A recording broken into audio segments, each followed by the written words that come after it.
Queso y uva saben a besos. Tu sais que le fromage et le raisin ont le goût du baiser. C'est un proverbe espagnol. Ah d'accord. Ah bah, je trouve qu'il est beau. Je savais pas. Je redirai le proverbe.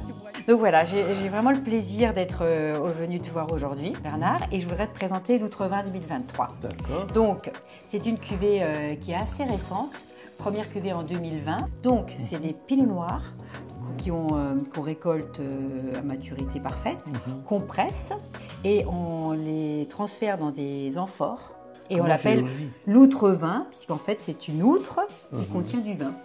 Voilà, tu sens l'onctuosité de ce vin, qui est totalement sec, hein, évidemment, qui a une jolie petite patine et des beaux arômes de pêche, un peu, tu vois, vers le noyau, comme si on allait vers l'amande. C'est un Beaufort du printemps, qui est très aromatique. Maintenant, on va essayer le Pinot Gris. On va goûter ce Pinot Gris Grand Cru Fürstentum 2018. D'accord? Donc là, on est sur un grand cru alsacien, le Fürstentum. On a la chance d'avoir sur ce terroir les différents cépages, le Riesling, le Pinot Gris et le Gewürztraminer.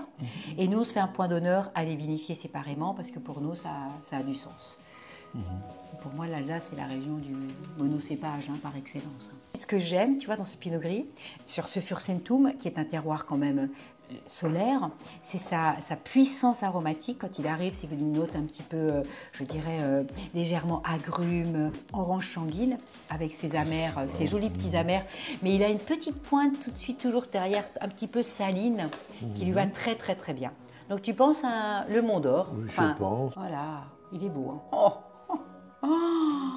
Oh mon Dieu, la texture crémeuse. Oh là là là là là là là là là. C'est donc un monteur de métapier avec qui on travaille depuis 26 ans. Et bien ça va.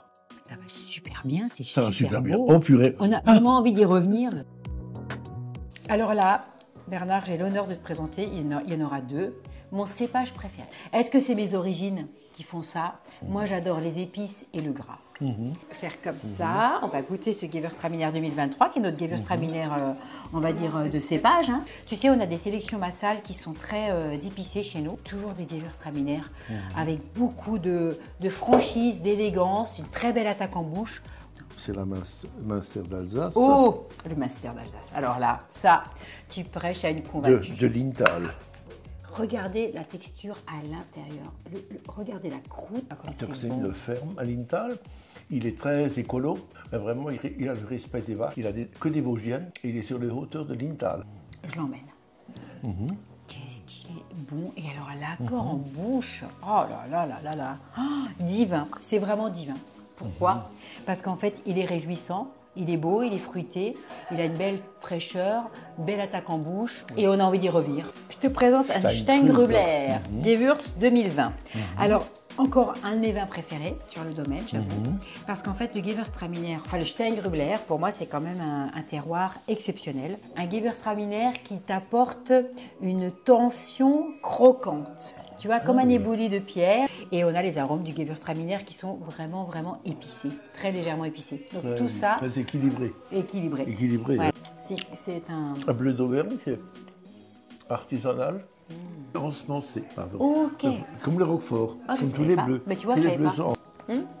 Ah bah, Là, c'est vraiment… trop bon. On a… Et non, mais j'ai fini mon verre et tout. Un petit bout. Mais oui.